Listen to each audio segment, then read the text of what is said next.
Is why you started jiu-jitsu the reason that you're still coming back and training. Welcome to Beauty and the Gi, the podcast about jiu-jitsu and so much more. I'm Jen Eads, a blue belt full of curiosity and questions about jiu-jitsu. Or just questioning jiu-jitsu. That's more my mental state today. And I'm AJ Klingerman, a Brazilian Jiu-Jitsu black belt, obsessed with Jiu-Jitsu. Happy 200th episode! Happy 200th! And we can cheers with coffee. We had to go get coffee. 7 Brew should sponsor us. They should. We're putting a call out. 7 Brew, we want sponsored. Yeah, because we can just walk right across the parking lot after class, go get coffee, and here we are. Yeah, and be able to say words because we're caffeinated. Now, that last one was kind of rough. I'm going to have my editing work cut out for me, for sure. Yes, you are. Yes, you are. We were hearing things I was not saying. That's true. That is so true. So I'm curious for you, is why you started doing jiu-jitsu the thing that keeps you coming back? Absolutely not. No. Okay. So I guess I started doing jiu-jitsu just, because an ex did, right? My boyfriend got me into it. Yeah. And then various times I left and came back and whatever. Usually, mostly was doing jiu-jitsu because there'd be another woman on the mat and I felt bad. I didn't want her to be the only woman on the mat. And it took me over a decade to become obsessed with jiu-jitsu. Yeah. I was probably a blue belt, which took 13 years on and off the mat, right? Right. Yeah. But even then, I think I did it more, I don't know, just for the empowerment. I wanted to be a part of the community, but I think really when I first got into really doing jiu-jitsu, it was that I liked how it made me feel about what my body was capable of. So it made me less self-conscious. Yeah. Now, with that said, I had people telling me I should be self-conscious. People's a strong plural that is not true. Yeah. One people. One people. But so it was a good counterbalance for me to be able to kind of try to tune that out and be like, I don't care as much what I look like because I know what my body can do and what it's capable of. And I think that just kind of empowerment is really what got me into it from an obsessed standpoint, like really for me. And that was probably like 2013, 2014 that I was really getting into it. But by now, it's really the community. I'm curious how many of you started because of an ex. The ex is gone, but you are still training. Let us know in the comments. So if you're listening on Spotify or you're watching this on YouTube, let us know in the comments if you started training with an ex and you're still training. And it would be really funny if the ex is no longer training. Yes, yeah. Or you can DM us on Instagram at Beauty and the Gi Podcast and let us know. Really curious about that little statistic. Yeah. I think that it can make sense that that's how you kind of got introduced to it. But yeah, like if that relationship goes away, do you lose your gym? Yeah. Right? Because that definitely happens sometimes. You kind of, people pick sides, whatever. Yeah. I mean, I certainly lost a lot of teammates and so-called friends, but I'm in a better place because of it. So yeah. How about you? The reason you start, still the reason you do it today? Well, this weird lady in this group that I was in asked if I wanted to come train. So I was like, okay. So it was only peer pressure. Yeah. I don't think I really had any expectations. It wasn't anything that I was like, oh yeah, I totally want to go wrestle around with people. Yeah. But I was like, you had a gym that was close to my house. And I was like, all right, I'll go try it. Yeah.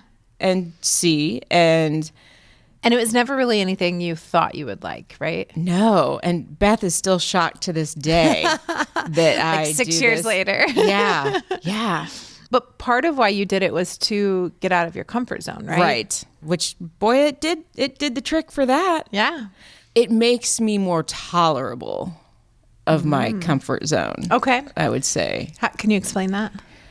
Well, once you're getting smashed by somebody, Yeah.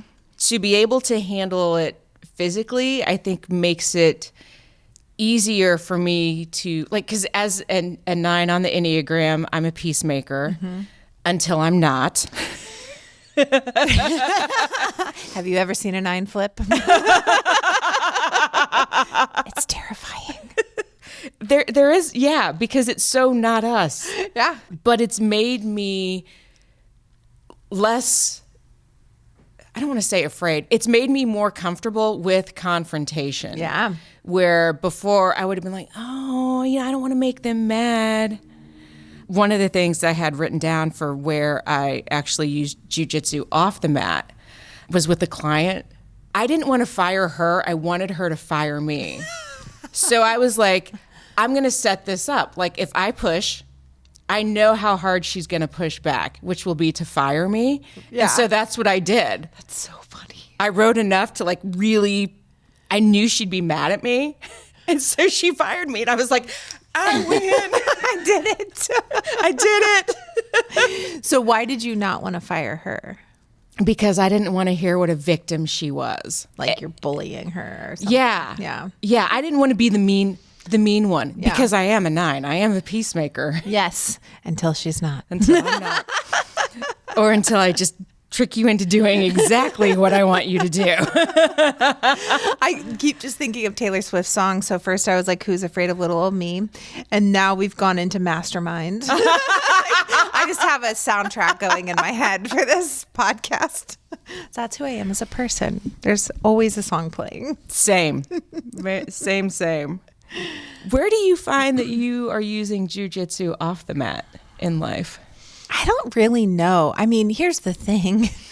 I've now been doing jiu-jitsu on and off for 25 years. And I'm 45. So it feels so integrated into my life. It's hard to really say where that shows up off the mat. Does that make sense? Yeah. From the standpoint of being able to stand up for myself more, that's probably more therapy than jiu-jitsu. I know a lot of people say like jiu-jitsu is my therapy. And I think that it can have elements of that, but like therapy is therapy. Yeah. It is different. And I think maybe even going to therapy kind of came from jiu-jitsu, like just from the standpoint of being comfortable, being uncomfortable. Yeah. And that is definitely what therapy is. You're going to be very uncomfortable, but it's going to lead to big breakthroughs. And that's really a parallel for jiu-jitsu. I think one of the places I've seen it is just how I carry myself. I just feel like there's more confidence. Not that I'm like, walking into a room and jazz hands, here I am. Not like that. Right. But just a more confident. Yeah. And I think some of that is like going back to what you said about how you think about your body. I can do some things with this body that I didn't know I was capable of and that I couldn't do years ago. Yeah. And even when I think about stamina, except for like when I go home and I walk up the stairs and I'm like, why am I winded now? Every time I'm like, who put stairs in our house? Yeah. Like, what is the problem with stairs? But I can go, do a round. Yeah, So. or 3. Or 3. Recording a podcast after 3 rounds is a little challenging. Yes, yeah. But that is so funny how it's just different. You go up the stairs and you're like, oh my God, that was exhausting. Yeah, I'm like, never mind, I just trained for an hour. So I still weird. haven't figured that out of it Yeah, yet. how can we figure out how to work steps into jiu-jitsu? Yeah. Shots. Oh, okay. Never mind. Yeah. I think another place that I've seen it show up is just thinking like, when in doubt, shrimp out. If it's a bad relationship, if it's been what I've done on Facebook lately. I've done a lot of unfollowing. Nice. I've done some unfriending if I just didn't care, if I thought they were way too off the rails. Yeah. And I'm like, I don't care. Yeah. I don't care. There's nothing. It's like, when you talk about letting go of things, like letting go of those grips that aren't serving you. Exactly. Let go of those things in your news feed or your Facebook feed that aren't, like, if they're not adding something and leaving you better than they found you, then why would you subject yourself to that? Yeah. Yep. Let go of that doesn't serve you. Mm-hmm. Yep. That's really good. All the good jiu-jitsu. Yeah. Off the mat. Off the mat. So many off the mat tips today. This whole podcast is off the mat tips. Yeah. Shoot, I had something and I lost it. I need more coffee. Okay. Coffee break. I would write them a jingle and everything. Ooh, that'd be so fun. Mm-hmm. Did you hear that 7 Brew? I love my 7 Brew after I do jitsu. Something like that. Something like that. I like it. Mm-hmm.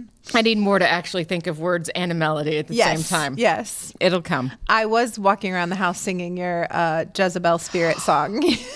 See, that's when the 9 flips. Yeah. Mm-hmm. That's a pleasant version of the 9 flipping, though. That is. It's a positive. I'll take that anytime.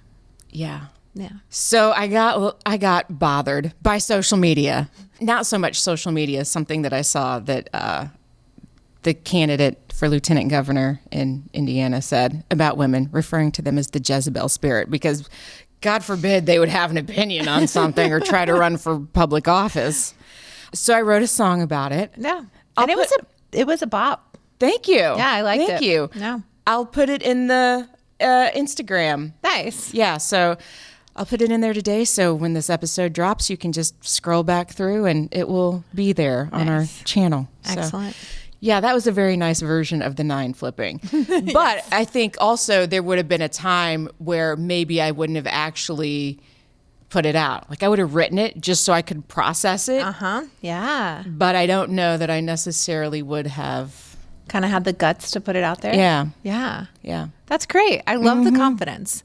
Yeah. You know, a lot of people do get into jiu-jitsu for self-defense, right? Like, yeah. And I think one thing that we need to recognize is not just women, right? There are definitely a lot of men that get into it for self-defense too. Maybe not as many willing to admit that's why they got into it. But as a instructor and somebody that, you know, maybe does their intro or that they're willing to confide in, like a lot of guys get into it too. And there are a lot of like the old school black belts, I guess, that are like, you don't do jiu-jitsu for self-defense. Like if you're doing self-defense, you have a gun, right? I mean, like that's basically, and I'm not opposed to guns. That's not it. But you can't have a gun everywhere. I was in line for a concert a few years ago and this guy was like, I don't need self-defense. That's why I carry a gun. And I'm like, dude, you're literally going into a place where they don't allow guns. Yeah. What happens if somebody attacks you? And like, I've definitely been at concerts where somebody got punched in the face or, you know, like you better know how to defend yourself. Yeah. I use it when we groom Finn just to corral her a little bit and close, like take away space. Yes. So that she can't run away. So that Beth can trim her. I get my hooks in. Like, dog, we're gonna snuggle real close. It's almost like a little rear mount. Yeah. So that Beth can get to her feet. Do you cut your cat's nails? Oh yeah. Yeah. I have saw a way this to do that. wild video where a person was biting the scruff of the cat and the cat was just like, cool, trim my nails. Really? I was like, they were like, the best way to do it is just also be a cat because that's how cats pick up their young. It was wild. They showed them trying to like cut the nails first and the cat's like, and then they just bit the scruff and it worked. Well, I'm going to have to Yeah. watch that because it's time to trim her nails. Normally what we do is I have to hold her and it's this really horrible foul smelling tube of, it almost looks like paste. Yeah. And the cat is obsessed with it. So I have to hold this tube of stuff while the cat is licking the top of it to distract her so that Beth can cut her nails. I'm going to try the scruff thing. Yeah. I'm not beyond it. What I think is interesting about the video is there were 2 people in it. And Marissa brought up a good point that why wouldn't you just hold the cat by the scruff if there's 2 of you? Like if you're doing it by yourself, Yeah. the biting makes a little more sense because you need your hands. Right. But if you and Beth are doing, maybe you could just. Oh, wait, hold they the actually scruff. bit. They were biting the cat. Oh, I'm not going to bite that cat. I'm just going to hold her up by her little scruff. It was the guy was being the cat's mom and biting the scruff. I am not that committed. We've gone off the rails. Yeah. More coffee. What makes you stay now? That's a really good 'Cause question. I peer pressured you into coming is basically what you've told our audience. Yeah, that's pretty much Do I just peer pressure you into coming every day? Maybe. 6 years later, I am very persuasive. We are going on 6 years, aren't we? So we've done the podcast for like 5.5, Yeah. right at 5.5. But you started in November of 18. Yeah, it's going to be 6 years. Yeah. Wow. I'm shocked. Honestly, I'm shocked that I'm still here. That you're just like, never in my life did I think 6 Never. years later. Well, number one, I can't believe it's been 6 years. And number two, I can't believe I'm still doing jiu-jitsu. Do you see like an end in sight? If you would have asked me about an hour ago, yeah. I would have said episode 200. The end is in sight. She did threaten that once. I did. I was like, what should we do for our 200th episode? And she's like, make it our last one. Marissa was like, absolutely not. I'll step in. Jen for Jen. Just airbrush my face. I mean, you can do that in Canva now. There You you could go. totally just put her face over mine, except, maybe you can't see the belts.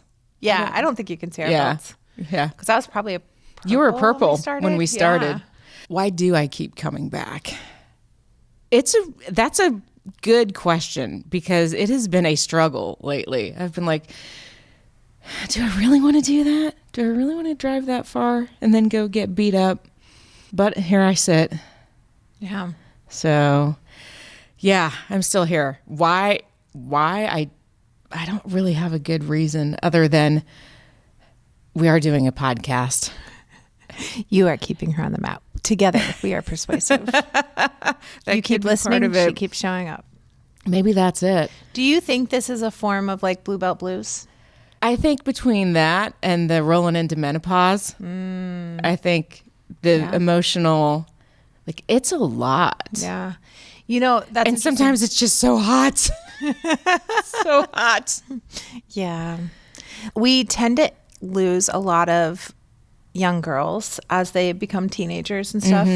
And, you know, we're kind of, for our gym, the first of the generation, like going into menopause and stuff. Yeah. So it'll be interesting to see how we all come out of that on the other side. Yeah, if we do.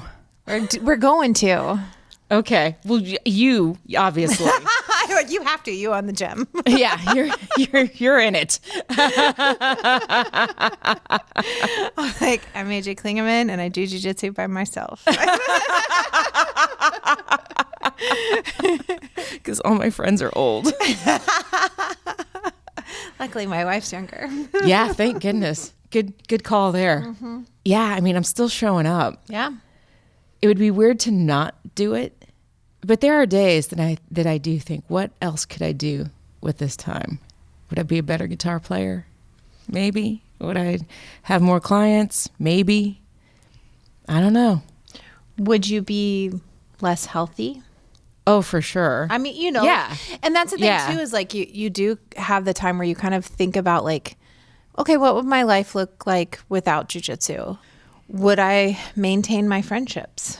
Right? Yeah. Like the ones you have in the gym. Like, I think that No, I barely go out as it is. that's true. That's true. I was going to take a different route from that. In that, I think that a lot of our friendships hold up outside these four walls, but only if you actively try, right? Yeah. Like, you can't just expect for a relationship to happen without cultivating it. But you're right. You don't specifically like to do things. Because then I Boot in have a to boot. drive more. It's a long way. So jiu-jitsu isn't the problem, driving is. Driving is the problem. Driving to Greenwood is like, I might as well drive to Kentucky. It's not that bad. It's 30 minutes. It's not. Actually, I don't know when I would listen to podcasts. Yeah. If I didn't have that drive, I don't know when I would listen. Yeah. That's been a problem for me. You know, like, Yeah. now that my drive's so short, I really have to be intentional about when I listen to podcasts. The other thing is I think that 9 would flip a lot faster. So it is a place to kind of roll out my angst Yeah. and my meanness. Yeah. And I think your wife would attest to that too. I think she would. Yeah. Yeah. To like go back to jiu-jitsu. Yeah. Well, and When there have been periods when I haven't trained, like if we've been on vacation or I've just been out or something, she's like, you need to go to jiu-jitsu. Time. Yeah. So like there are things that you can think about that's like, well, like maybe I would play more guitar or read more or, whatever. But like also, what would you lose? Not weight. Not that. Would I drink more beer? Yeah. Probably. Yeah. Because training at 6 a.m. after drinking is not fun. Not going to do that. No, Beth did a little wine tasting because her friend's in town. She's like, we got different wines. We're going to taste them tonight. I was like, I am not. I am not, because I'm getting up at 4:45 so I can go train. Yeah. See, jiu-jitsu is helping you make healthy decisions. Good life choices. Okay. All right. There we have it. I'll keep her a little while longer. Yeah, I guess I won't quit today. I also love, was it Michelle Kwan? Is that who? I think we've talked about it before, but her mom used to always tell her, you can't quit on a bad day. Yeah. And I just love that. I love the idea that you can't stop on a day that sucks. Yeah. And then if you come in and have a great day and you're like, great, that was my last one, that's probably not going to happen, right? Like, well, you did say I did some things well in my last round today. So that makes me think, I thought you did. You did not, though. I did not see that. I feel like we experienced two very different rounds. She was like, that sucked. And I was like, you got the takedown. You played top the first half plus. And then when you ended up on bottom, you played a great guard. I don't know what the problem is. And Jen's always here like, meh. Don't tell me I did good. What do you know? Are you a black belt? Last night I was quizzing the kids on points, right? I'm always like, okay, hold up how many points she has for that, or, like whatever. One of the kids was arguing with me and I was like, they were like, that's worth 3 points, not 2. And I was like, are you questioning? Trust me, bro. It's 2 points. Oh my gosh. Bold kids. They're so feisty. They are. So feisty. All right. So what else do you think brings people on the mat? So we've talked about a partner, like a relationship or self-defense. For you, it was peer pressure. Looking for an activity. Yeah. I think those can go hand in hand, but like just looking for something active to do. I've always said jiu-jitsu is life after wrestling. So like if you wrestled in high school or college and like don't know what to do without, like how to have an outlet for that, jiu-jitsu is perfect. Yeah, but man, it's so annoying when the wrestlers come in. I'm like, oh God. Like, kid, you have so much energy. I know. Yeah. I'm not very good at defending against the wrestlers yet. Yeah. Yet. See, I must be committing to. All right, she's committing to more. All right. Also, just, like sometimes you have to be like, yep, that's just how it is. Like it's fine. This kid is half my age or whatever. They took me down. All right. That's, you know what I mean? That's hard for me. I'm a black belt. If I can be like, yes, this white belt just took me down because he's a really good wrestler, that's fine. Let's do jiu-jitsu. I think just in general, like I do want to do an episode. Brisser brought this up too, that of doing an episode on ego. Oh yeah. The good, the bad, and the ugly of ego. Okay. Yeah. That'll be fun. I think that could be really good. Because it is a good talk. You have to have some. You can't have too much. You got to. It's a fine line. It is. Anything else? Not that I can think of. All right. Friends, if we missed anything, let us know. Leave it in the comments or DM us on Instagram at Beauty and the Gi Podcast. I'm hanging out there at Brassy Broad Jen and on TikTok at Brassy Broad Jen. And I'm AJ Klingerman everywhere you go except TikTok where I'm roll_model. Thanks for tuning in, and we will see you on the mat. Shoot, I forgot the on the mat part. Because I was like, don't forget the Beauty and the Gi. Right, because we forgot it in the last episode. Yeah. And so then I forgot on the mat. Okay, we're going to try that again. Thanks for tuning in, and we'll see you on the mat. Beauty and the Gi is a production of the Brassy Broadcasting Company. And brought to you by Role Model Grappling.